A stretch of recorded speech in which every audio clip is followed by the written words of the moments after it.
one of the things that I recognized when I was kind of going through this and becoming a wealth manager, I thought to myself, well, look, I can really help business owners because I've been there and I understand those needs. Why do growing businesses go broke?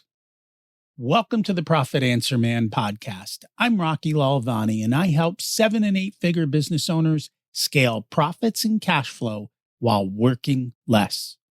Every week, we dig into proven methods like the Profit First system, other cash flow strategies, and real execution. No accounting jargon, no fluff. If you're going to be the backbone of America, creating jobs and serving your mission, you deserve to be well rewarded. We're Profit First certified professionals. If you want the masterclass, check out episodes 2 through 13, including Mike Michalowicz, where I break down the entire Profit First book, chapter by chapter. If you want, grab your free copy of the Profit Blueprint book at profitcomesfirst.com and start making profit a habit today. You built this business to serve your mission and your freedom. Let's make sure it pays you back. We also offer strategic tax planning and preparation to help you keep more of that profit. Now let's dive in.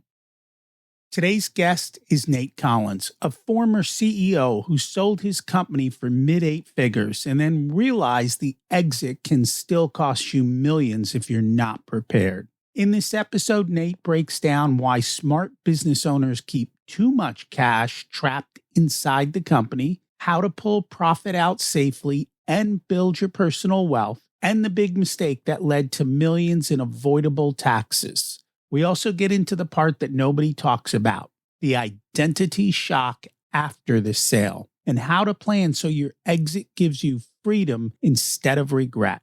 If you're building a business and want more profit, more cash, and a real plan for wealth outside the business, you'll want to stay to the end. Let's meet Nate and see how it's done. Welcome to the Profit Answer Man, Nate Collins. It's great to have you join us today. Thanks, Rocky. Thank you for having me on the show. I'm so excited to be here. And I'm excited for the conversation. Can you share a little bit about yourself and your business? Absolutely. So the reason I'm here is because in 2019, I sold a business for mid-8 figures. It was a good middle market business, about 100 employees in 2 continents. We were headquartered in New York. We had offices in Los Angeles and London as well. And we were a licensing company. And I tell you, I really loved running that business. We just had such a good team. I'd taken it over in 2011. And with the help of the team, we just completely re-energized the brand. And we did a lot. We went from musty and dusty to probably the most dynamic company in that industry at the time. And that's probably why we sold for such a high multiple, which we can get into in a minute. But it was wonderful. And I really didn't have any thoughts of selling the business. But, as things happen, Rocky, when you start doing great things, people come knocking, and we got an unsolicited offer. And, 9 months, I'd say probably 9 months later, I was no longer a CEO. So fortunately, we had just a very tight business, a great business. And we sold it was a tremendously profitable exit, but I was not prepared. Personally, I was not prepared for that exit. And I just really didn't even know what personal preparation meant. So I ended up selling the business, paying millions of dollars in taxes that I could have avoided, ended up with this little family office. I'd come from the finance world. So I went back into it. I worked at a hedge fund a little bit, but that really wasn't fulfilling. And I was working on my personal finances, and I really got into that. And so eventually I realized that I really wanted to get into the wealth management space, which is what I do now. I work at Raymond James. I'm a wealth manager. I work with other business owners, helping them optimize the value of their businesses and their personal investments, and really kind of doing what I did for myself, for them, and ensuring that if they're going through a transaction, they don't make those same mistakes that I made.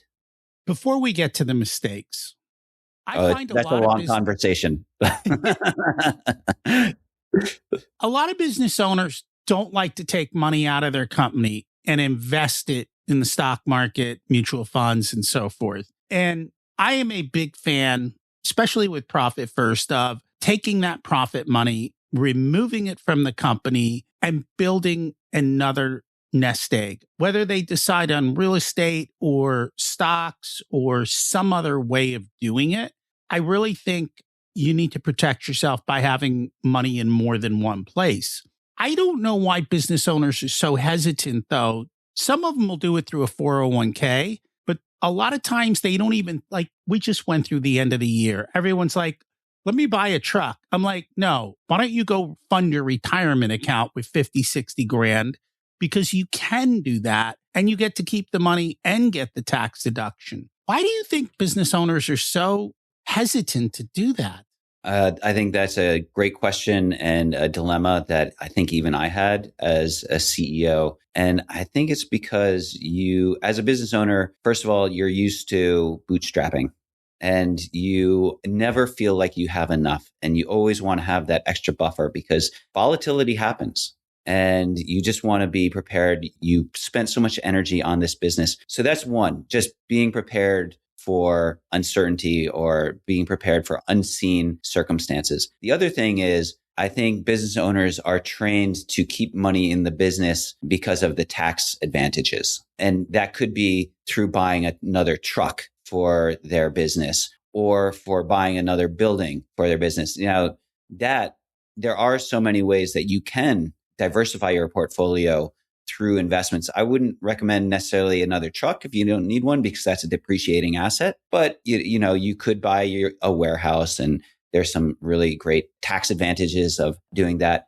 Then also, as you mentioned, your 401k, that is often an overlooked vehicle for business owners. Not necessarily your 401k, but any retirement vehicle. If you are a highly profitable business, there are retirement plans that allow you to contribute up to $450,000 a year, which is tax deductible to your business and tax deferred to you. So that if you retire in 5 years, you have an extra $2.5 million in your pocket. These are things that business owners should be talking to. They should be talking to their CPAs. They should be talking to their financial advisors about these things because there are other ways to have that tax advantage withdraw of assets from their business so that they can diversify their portfolio. Because you're right. If it's all concentrated in your business probably, it's not diversified and it's probably the most volatile asset that you have.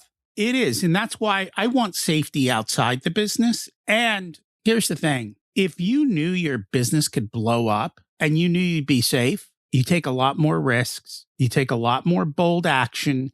You put up with a lot less crappy customers. So it gives you that fortitude to say yes and no. Yeah, you probably have a stronger business. You do. Like, I don't worry because we have our extra, and I don't even put it in retirement plans, but I do, but I also have cash invested that is inside the business. It's a reserve. If I need it, I can get it. But while I'm doing nothing with it, it's making me lots of money every month too, because the markets are doing well and opportunities are there. And so you get a bit of diversity and another income stream. Yeah. And there's so many things that you can do if you have that sort of cash pool, whether it's inside your company or whether it's in your own personal name as a business owner. There are so many types of securities-backed lending options or asset-backed lending that you can work with a wealth management firm like mine. We offer that kind of thing, or with your local community bank, whoever your banker is, they have those sorts of things which allow you to get access to capital to fund some short-term cash need that you have in your business without taking money out of this other investment and having to pay taxes on it. So it's great to have that other reserve of money. Correct. You can borrow against it. And the cool thing then is technically you're forced to pay it back, because I know so many business owners make investments and they never pay their investment back. So this kind of like puts a little bit of structure around it. You say, oh, I got to pay that loan back to myself. And it's another way also to pay yourself interest to get a business deduction. So that we're not going to dig into all. Let's get back to the other thing, though. You said you made a lot of mistakes when you were selling out. Just elaborate on some of the bigger ones. Yeah, absolutely. So the easy ones to point to, or one I did not I did not plan from a personal perspective. I planned from a business perspective. I had a great investment banker, crushed it. She was amazing. I had a great M&A attorney, kept me safe from future liability. Make sure you have those things. Those people are so invaluable. We had a quality of earnings. We had an accountant do a quality of earnings, which is important for businesses. If you're selling a business for, say, more than $10 million, having a QV accountant help you with that, very important. So that was all covered. But personally, I didn't prepare. And it's part just personal arrogance. Like I just thought I knew about personal finance, which turns out I didn't know anything. Now that I know, I didn't know what I didn't know back then. Now I know what I didn't know. And then the other thing is I was cheap. I was just cheap. I was jumping over $1 to save a nickel. And don't do that. Just don't do it. Work with advisors. They're so valuable. That's why they exist. So because of that, I did not do any tax planning. And I ended up paying millions of dollars in taxes. I lived in New York City. So the tax rate in New York City is income tax rate is 12%. Plus, federal tax at that time, I think it was 37%. So I was paying 50% tax on all my income from that, just the way that compensation structure was structured. But even if that was just for short-term capital gains and for ordinary income, and just even for capital gains, long-term capital gains, it was a third of the income, it was close to 33%. So, I could have avoided a lot of taxes had I just properly prepared. Had I talked to my CPA, had I had a financial advisor who asked those types of questions, it's not their fault. It's my fault because I didn't bring it up, So let's talk about that, because this is something that I see a lot of my clients struggle with. Their financial advisor and their CPA and them don't sit at the same table. A, and B, I think they're hiring the wrong tax people, maybe even the wrong financial planners, because they can't get them to a table and no one is actively saying, hey, did you know? Did you know? Right. Did you know? Right. And usually I'm the one bringing that up. And that's fine. I mean, I don't mind doing it because I love saving on taxes and I love making people money. But these other experts should be there because I know enough to be dangerous. They know enough to dot the T's and, cross the I's or whatever they're supposed to do. See, I got that wrong. That's why they're there.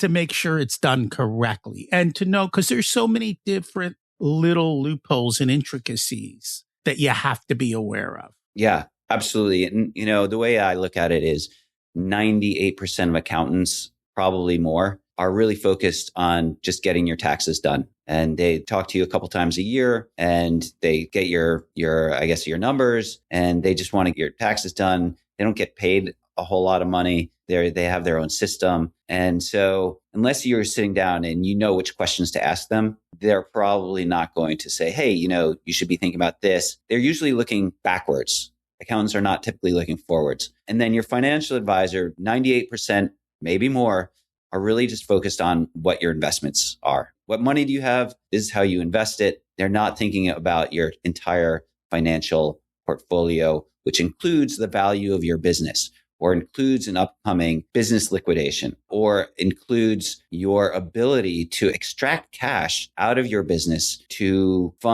diversify your portfolio of investments, or the other way around, to extract cash out of your financial assets, your personal financial assets, to fund your business needs.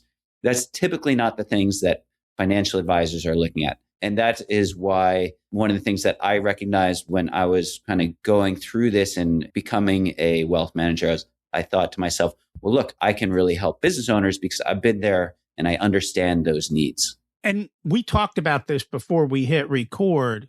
You're not the normal person in that role. In other words, you have a vast variety of knowledge that most of those people don't. Yeah, you're probably hard pressed to find another wealth manager who's sold a middle market business through a successful auction process. So just going back to what you were asking, what are some of the mistakes I made? Because I don't want to necessarily belabor this point, but I wasn't financially prepared. So I ended up paying a lot of taxes.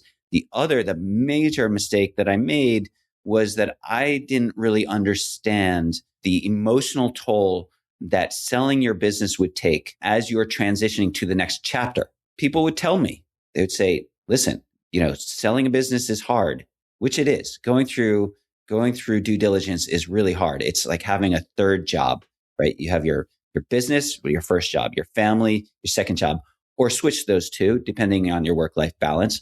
And then now all of a sudden you have a third job, which is due diligence. But then once that's done, the day after you sell your business, nobody calls you, maybe except somebody from Morgan Stanley will call you and say, hey, I saw you just sold your business. Do you have any money you want to invest?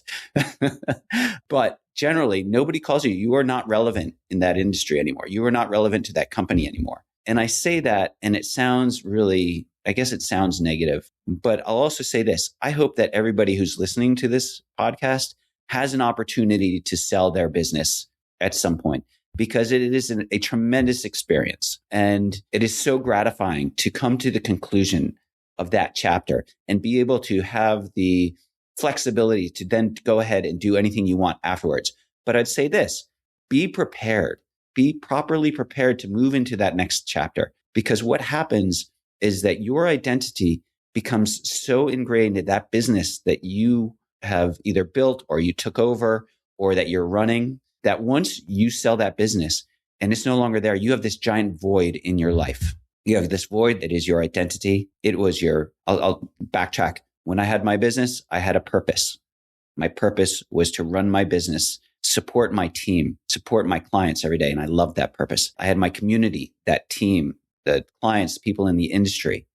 And I had my identity. I was the CEO. That felt great. I liked being the CEO. I liked telling people I was CEO. Sure, it's vanity, but I was the main decision maker. I loved that identity. And then I sold it and it was all gone. It was just gone. And that took a huge emotional toll on me. I spent about 3 or 4 years going through depression. Not like that I needed drugs, but it was very difficult period of time that I hope that nobody goes through. And that's why I do this. That's why I have these conversations, because I don't want any other business owners to go through what I went through. But it's common.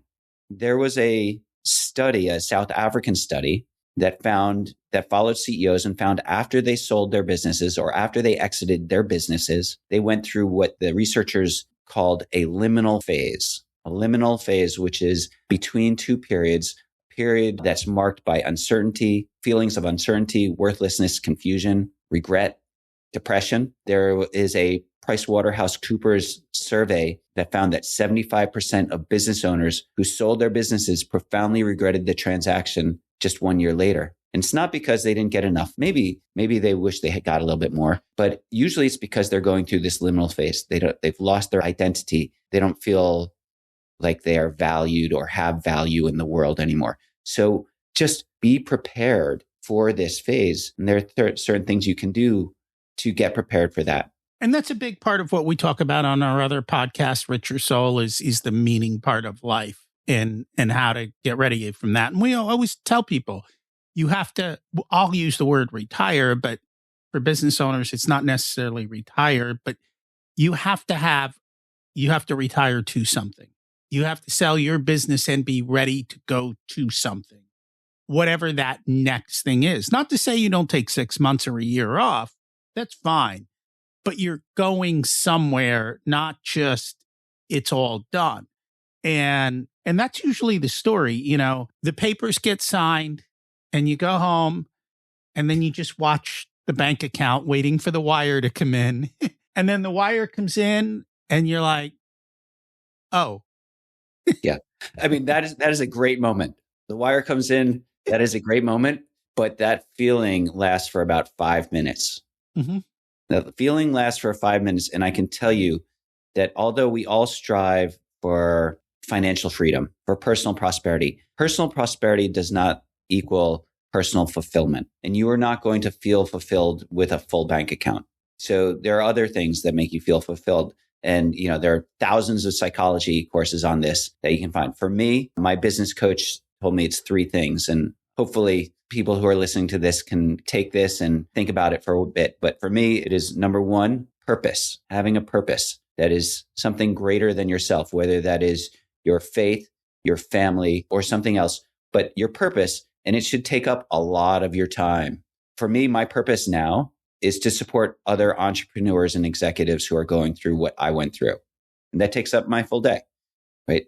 The second thing is community. Who's in your community, building your community outside of your business. I mean, when you are running your business, probably the people in your business are the people who you see the most in the world. And they're probably, a lot of them you think are your best friends. But once you sell that business, they might send you a holiday card, but they're not the same types of friends that you develop outside of your business. And the third thing is health, and that's mental and physical health. So, prioritize health, start prioritizing health today. And there's interesting, Rocky, there was a Dutch study that found that business owners who prioritized personal well-being, which is what I'm talking about, personal well-being, had more successful companies. There's a direct relationship between personal well-being and success as an entrepreneur. And turns out that personal well-being is a greater predictor of success than the other way around. So I tell people, start prioritizing personal well-being today. That is purpose, community, health. And you will end up thriving, not just personally, but in your business too, in all areas of your life. And that makes sense. I don't really talk about it on this podcast. There's a reason. No, but there's a reason I have two podcasts. What I found is when someone is drowning, I cannot sell them swimming lessons. Okay. You just got to save them. Yeah. And so this show was kind of started to say, hey, if you're struggling with the cash, let's get you on solid ground. Okay. My other podcast is, okay, now that you're not drowning anymore, let's teach you how to live the ultimate life. And those are the topics we go to. We talk about longevity and health and purpose and meaning and spirituality and relationships and how it all comes together. You're an entrepreneur, you're busy. How are you going to teach your kids to be entrepreneurial? How are you educating them? How are you teaching your employees to be financially savvy? Because if your employees aren't financially savvy, how are they going to help you to be profitable? They're not. And so we do all that bigger stuff there. And I don't always remind people here. So this has been good because I get to remind them that, hey, if you're at least paddling, you can start to learn these other things because they, like you said, they will help you thrive in the business as well. Yeah. I have an analogy for entrepreneurship, which is along those lines, which is, when you're working for somebody else, you're on this boat. You're on this boat, which you're being fed and you're safe. You have a place to sleep and you're dry and you're safe. But you see this island out in the distance and you see all these people partying and they're having a great time. And you're like, hey, what are you guys doing over there? And they're like, we're entrepreneurs and we made it big. Jump. It's awesome over here. Just swim over here. Join us. And then you jump off that boat. And then all of a sudden you're in that sea. And now you have to find a way to swim all the way to that island. And it's a lot further than you expected it to be. And there are sharks swimming around you. And there are thousands of dead entrepreneurs down on the bottom of the sea that you didn't see when you were on the boat. And you turn around to look at that boat and it's already gone. And you're like, what do I do now? So anybody who is paddling, anybody who has made it to the paddling phase, congratulations to you. All the respect in the world. It is so hard. The other thing we talk about is entrepreneurship is a self-development journey. Only as far as you improve yourself will your business grow. And you said that before we hit record. You've been part of groups like Vistage and you did Traction Light from EOS and those types of things. And if you're not growing and doing these types of things, then your business is going to hit a plateau and you're not going to break through it. I think you've got some experience with that as well.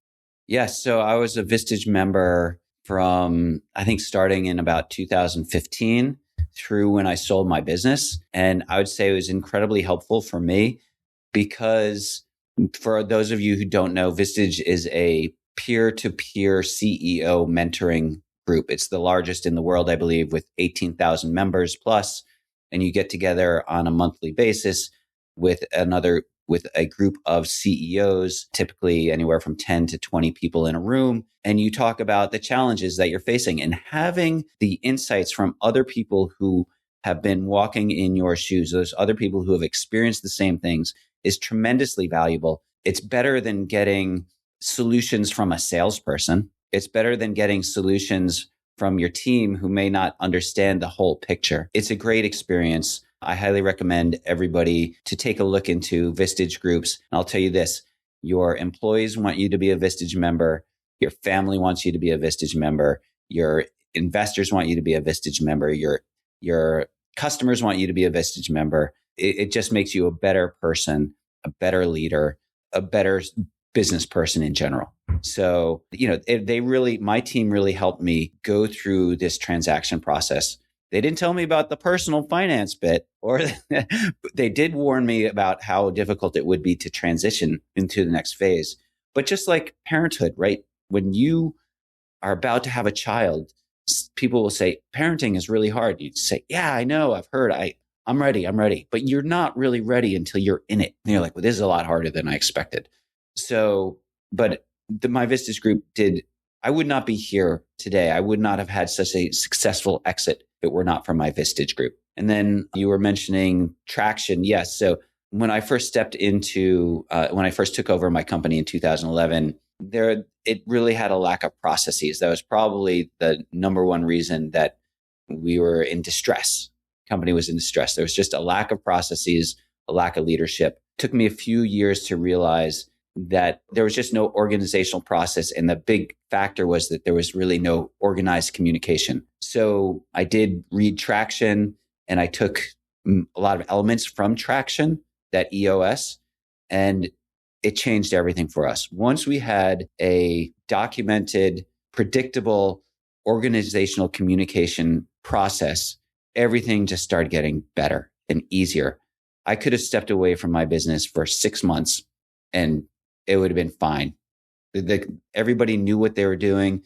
Everybody knew when they had to develop their KPIs and OKRs, when they had to report on them to the other teammates, when we did our weekly check-ins with our, managers or with our reports, when we did our monthly all hands review, when we did our bi-weekly managers meeting. They could have done it all without me. And, I guess after I sold my company, they did.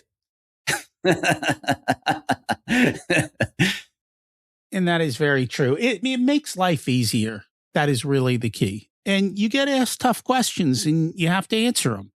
Yeah. And people hold you accountable. And I think it's good to have something like that. I belong to similar types of groups and they help me in my business. And you got to figure out it isn't so much that it's Vistage, is you got to find the right group.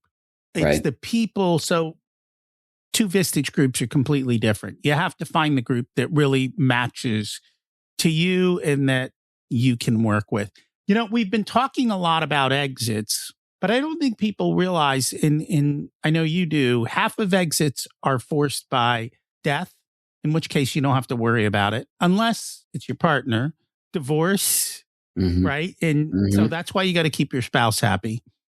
Disability, why you have to keep your health, right? Disagreement. And this is why you really have to pick your partners. And disaster. There's another one though. It's lack of cash flow. Business kind of ends because of that. Maybe that's the disaster, the cash flow. It falls underneath that. And so as much as we may not want the exit, sometimes exit come to us. And that's why I always love to say an exit ready business is a fun business, a valuable business. And if opportunities or if life hits you, you at least can make it through that. Yes, I do a quarterly business exit planning workshop. And I tell people workshop is not just for people who want to sell their businesses. It's for anybody who values preparation, because 50% of businesses that sell because of those 5 Ds. And if you are not prepared, those 5 Ds turn into 7 Ds because you sell at a deep discount. And you don't want that. If you are prepared, you are less likely to sell for one of the 5 Ds because you're prepared, and you are more likely to optimize the value of your business if you do have to sell it. So as I was saying, to you earlier, I have a friend who always says, sell too early. He's a repeat entrepreneur. Actually, now he just buys businesses, turns them around and sells too early. He says, I always sell too early and I see this with a lot of business owners that I come in contact with. is they'll say, oh, my business 3 years ago, we were doing 5 million in EBITDA, and now we're doing 500,000. And it's really difficult to turn that around unless you have a really good plan. But typically there's a reason that they are suffering from that, I guess, downturn in performance. So I'm not saying go out there and sell your business. Don't do that. What I'm saying is be prepared. As Rocky was saying, just be curious, read books, always improve your business, surround yourself with other people, other business owners who can help you be prepared and improve your business. And just beware that misfortune can strike at any time. So have your exit plan ready. And that's key. There is one thing that everyone probably really wants to know. You got in that business and you dramatically shifted it, made it vibrant, and really kind of took over the market. What was it that you did to be able to achieve that kind of success? I mean, I'd love to say how smart I am, but it's not true. I think I'm just like everybody else. It was a mix of luck and perspiration. We had a good team, but that team took a long time to build. We probably had a 98% attrition rate from when I started. I think there were only 2 people left from when I started to when I left. But we built a great team of people who were passionate about the business, who were aligned with the vision that we had. And that communication, I'd say the EOS system really just propelled our business, made us more dynamic, more curious, more ambitious. And between that and having the right people in the right seats, there's nothing that can stop you. And that's the key, right people, right seats with the ability and the desire to do the job. And EOS does do a big part of that and help you evaluate that. And you also talked about vision. And it's, these are the things that most business owners, granted, you're not going to do this when you're drowning, but if you don't do this during good times, you're going to find yourself in bad times because you didn't create the vision. You didn't ensure the people were on board. And then you wonder why things slowly drift off course. And then it becomes a lot of work to dig out of that hole. And that's literally the key. Do the work up front. And I can't tell you how much I struggle to get business owners to listen to that. Do the work up front. Because the earlier you do it, the easier it is to do and the better the results you're going to get. And the less headaches and aggravation. Yeah. And I completely understand how difficult it is to set aspirational goals or just goals in general.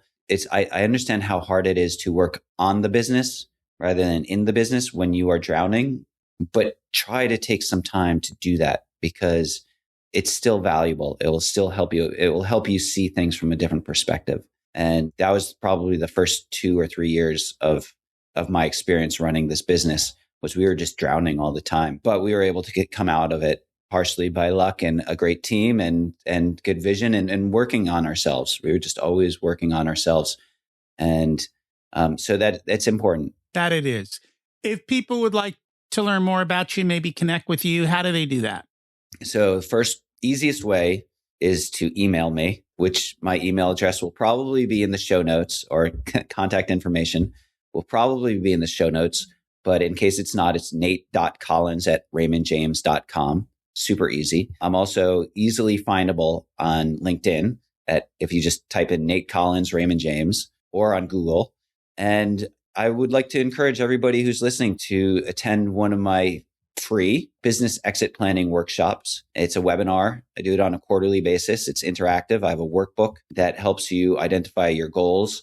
And you'll walk away with it with action steps for the next 3 days, 30 days, and 3 months that will help you just begin your exit planning journey. And you can do this if you're going to sell your business in 3 years, 3 months, or 30 years. There you go. I encourage you to check it out. Thank you so much for joining us today. Thanks, Rocky. This was wonderful.